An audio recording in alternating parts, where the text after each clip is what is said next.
gente tem falado muito desse assunto, acho que não tem como a gente fugir, né? Queria falar sobre isso também com você, essa proposta aí da reforma tributária que assustou o investidor num primeiro momento, mas parece que já está sendo um pouco mais bem digerida, vamos dizer assim, pelo mercado, que vai aí esperar essa tramitação, né? A gente gosta de lembrar que realmente ainda é um projeto, tem todo um processo ainda para ser aprovado, mas enfim, nesse cenário, caso as mudanças realmente aconteçam, quais são os ativos que você acredita que podem se beneficiar aí com essa proposta? Bem, Paula, realmente, como você disse, esse é o tema que está todo mundo conversando. Eu estou 24 horas por dia conversando com investidores sobre isso. E assim, vale lembrar, eu queria dar um passo atrás e pensar o que aconteceu ali na crise. A gente viu o endividamento público aumentar, né? Enfim, se falou de 100%, chegou em 85%. E olhando o Brasil e lá fora, ficou óbvio, para quem realmente tenta olhar um olhar mais frio para a economia, que haveria aumento de carga tributária. Então, eu lembro de ter falado isso no começo do ano, que assim, vai vir uma reforma, vai vir um aumento de tributação travestido de reforma, porque é isso que a gente vai, isso que está acontecendo, né? É natural que a gente tenha aumento. E aí, para facilitar esse trâmite, o governo prometeu um aumento de tributação com contrapartidas, né? Vamos esperar essas contrapartidas, porque pelo que a gente está vendo aqui não tá tendo muito. Mas, olhando para o ponto de vista de alocação, primeiro eu queria mencionar aquilo que todo mundo deveria já colocar na cabeça. É a diversificação de ativos e principalmente de riscos. Então, o que aconteceu muito lá na crise? Muita gente acabou concentrando o seu capital, tirando o dinheiro da renda fixa, concentrando o capital em ativos de renda variável, sendo eles fundos imobiliários e ações, né? Então, a quantidade de cliente aqui que apareceu colocando 50% do capital em ação, 50% de fundo imobiliário, esquecendo a renda fixa, foi enorme. E isso se provou uma estratégia não tão boa nesse momento, onde a gente começa a ter riscos para esse tipo de ativos, né? Então, fundos imobiliários foi conversado, realmente teve um impacto muito negativo, e ações em certa medida, né? Mas aí, olhando para frente, o que a gente pode fazer? Primeiro, volta aquela conversa de que renda fixa não morreu, né? Tanto pelo aumento dos juros, né, que a gente está vendo, a taxa de juros subindo e deve subir mais, né? A gente imagina que deve terminar o ano ali com 6,5%. E com essa diminuição da alíquota de imposto de renda para o ganho de capital da renda fixa, fica um pouco mais atrativo. Claro que o que é que mudou, né?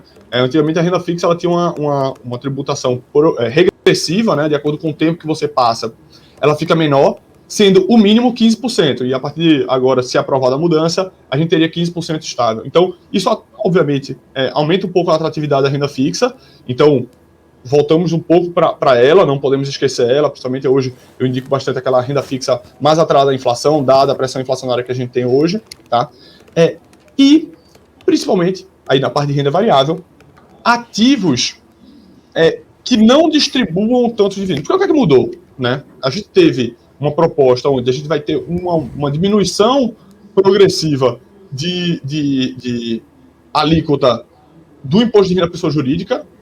Em compensação, você vai ter uma alíquota de distribuição de dividendo. Então, aquelas empresas que reinvestem o capital, aquelas empresas que não distribuem o lucro, reinvestem para o crescimento, elas vão ser beneficiadas. Então, antes de entrar aqui, estava tendo as maiores altas da Bolsa, Banco Inter lá no topo. Por quê? Porque o Banco Inter está numa fase de crescimento. Então, ele não vai distribuir lucro agora, ele vai reinvestir. Então, o que é que pode se beneficiar nesse momento? Por esse motivo, small caps, que normalmente não distribuem dividendo, que elas são aquelas empresas menores que focam no crescimento, empresas de tecnologia, porque elas são naturalmente, eles precisam reinvestir muito, diferente de, por exemplo, uma empresa de transmissão elétrica, uma empresa de real estate, uma empresa que não precisa reinvestir tanto, então elas acabam distribuindo menos dividendo, as empresas techs podem crescer, tá? Então, do ponto de vista de fundos, a gente tem também um pequeno benefício ali para fundos multimercados, né? Quando a gente vai ter a diminuição da frequência do Come-Cotas, né? Hoje a gente paga imposto de 15%, né? O famoso Come-Cotas em maio e novembro.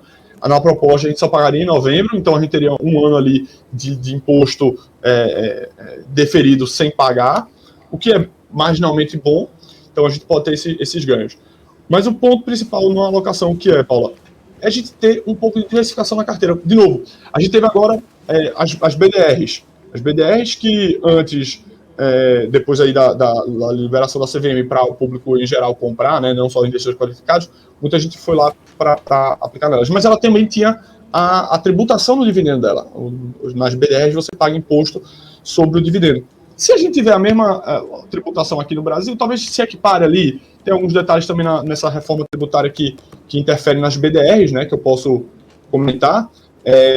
Mas, assim, vira um ponto positivo nessa questão do dividendo. Então, tem uma diversificação de ativos, independente do cenário, e blinda desse tipo de movimento. Então, poxa, quem estava muito exposto nos fundos imobiliários, levou uma marretada muito agora. Então, se você tem um percentual menor da sua carteira, ou você tem outros ativos que podem se beneficiar de qualquer que seja o cenário, você cria uma descorrelação na sua carteira e consegue passar por todos os cenários. O que você não pode ter como investidor é o risco concentrado em uma classe de ativos, em um ativo específico, que possa vir uma mudança como essa, que vão ter várias outras mudanças como essa nos próximos anos no Brasil. O Brasil é um país que vai passar por grandes reformas.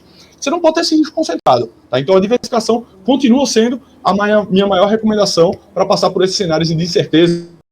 Vem, enfim, muita coisa para vir.